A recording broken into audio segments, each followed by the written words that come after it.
Kenapa sih kamu tidak pernah mau diundang ke Pothub? Sebenarnya bukan nggak mau diundang, tapi Vidi tuh bilang sama aku, udahlah nggak usah datang ke Pothub gitu. Jadi aku Vidi lagi kena Vidi. Aku sebagai istri, aku ikut imam dong. Masa aku nggak ikut? Lu numbalin Vidi ya? Gak lu sedang numbalin Vidi ya? Ya tapi kalau Vidi bilang oke, lu pergi lah ya. Aku sih, pokoknya aku ngikut kata imam. Kata imam. Jadi kalau kayak kesini, Vidi izinin, lu mesti tanya dulu sama Vidi gitu. Oh, kalau ini kan bagian dari kerja, dia ngerti lah. Oh, jadi di rumah tuh udah ada saling atur sistem, aku begini, batasannya begini, tuh udah ada kalian semua ya? Itu sih sebenarnya boundaries tuh udah kita obrolin dari sebelum nikah sih. Iya, jadi udah ada komprominya di sini. Iya, udah diobrolin kira-kira aku nih kalau kerja kan seperti ini bentuknya.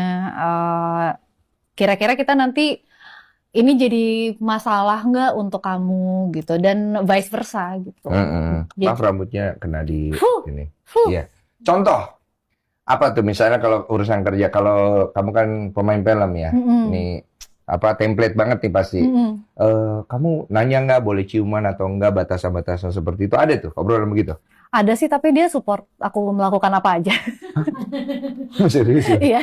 Jadi sampai masih cium masih oke?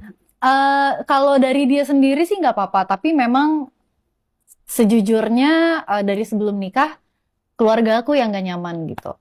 Dan aku ngerasa ya sebelum aku jadi aktor kan aku lebih dulu jadi anak di keluargaku gitu. Jadi aku berusaha respect wishes-nya mereka juga. Oh, jadi kalau untuk film-film yang ada adegan apa ya kalau istilahnya ya, cium atau ranjang ya istilahnya, kamu tidak akan ambil tuh gitu? So far sih belum. Belum ya?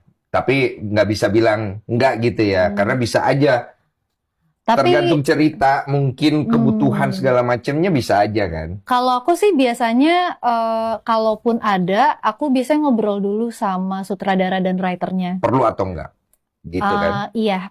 Perlu atau enggak, krusial atau enggak ke plotnya. Ada alternatif lain nggak kira-kira yang kita bisa lakukan, tapi impact-nya sama manisnya gitu. Iya, itu smart sih menurut aku. So far sih, setiap project yang aku jalani masih bisa aku lakukan dengan prinsip yang aku pegang. Jadi ya, kita go aja lah. Iya.